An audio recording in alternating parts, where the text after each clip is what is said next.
Hello দোস্তো, welcome back to my another video. আমি আজকে সরস্বতী দেবীর মূর্তি বানিয়ে দেখাবো। এই মডেলটা হয়তো অনেকেই দেখেছো। আমি গত বছরেও এই মডেলটা বানিয়েছিলাম। তোমরা ওপরে যে ছবিটা দেখছো সেটা গত বছরের।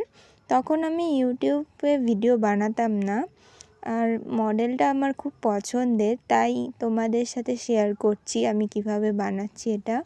তো তোমরা দেখতে থাকো, আর প্লিজ যারা যারা নতুন আছো চ্যানেলটাকে সাবস্ক্রাইব করে দিও আর লাইক কমেন্ট করো। আমি এর আগে হিন্দিতে ভিডিও বানিয়েছিলাম, আমি হিন্দিতে ভয়েস ওভার করেছিলাম, কিন্তু আজকে বাংলায় করছি। আমার হিন্দি একটু প্রবলেম হয় বলতে, তো আমি ভাবলাম যে বাংলাতেই করি, দেখি তোমাদের কি রেসপন্স পাওয়া যায়। তো কথা বলতে বলতে দেখো আমার হাঁসটা প্রায় হয়ে গেছে। এবার আমি সরস্বতী ঠাকুরের পা বানাবো, তো তোমরা দেখতে থাকো।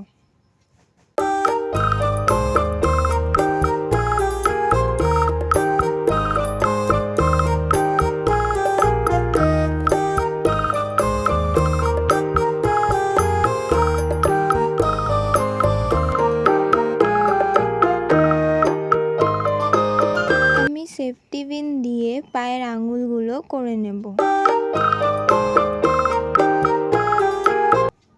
এখানে দেখো আমার বিড়ালও চলে এসছে ঠাকুর বানানো দেখতে। এখানে আমি আর একটা পাও একই রকমভাবে বানিয়ে নিয়েছি।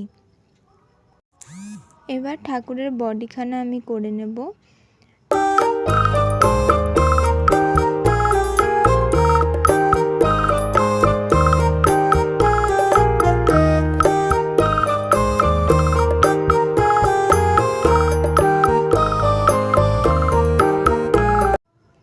যেভাবে কয়েল বানিয়ে করেছিলাম, হাতটাও ঠিক সেভাবে কয়েল বানিয়ে আমি করে নিয়েছি।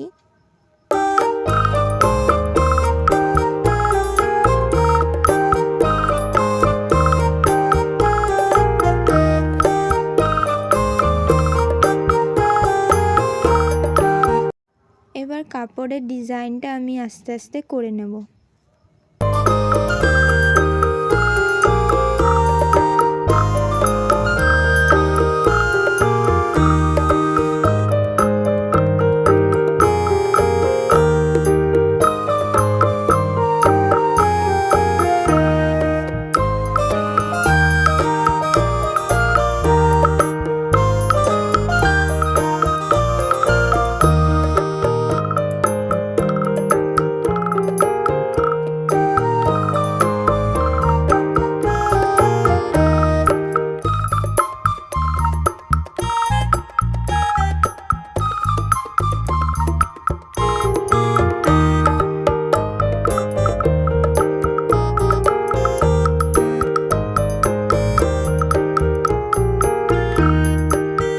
ঠাকুরের মুখ আমি আগে থেকেই বানিয়ে নিয়েছি, আর আমি কিভাবে মুখ বানালাম তার উপর যদি তোমরা কোনো ভিডিও চাও তাহলে প্লিজ কমেন্টে জানাও, তাহলে আমি আলাদা করে একটা ভিডিও বানিয়ে তোমাদের সাথে শেয়ার করব।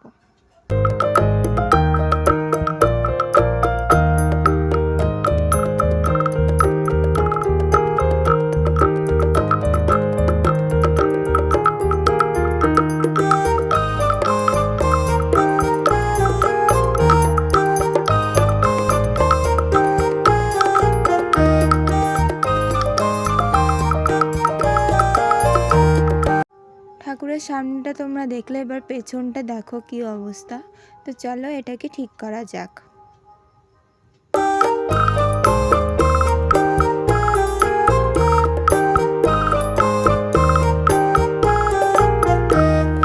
এবার ঠাকুরের আঙুলগুলো বানিয়ে নেব। তো দেখো কিভাবে বানাচ্ছি আমি।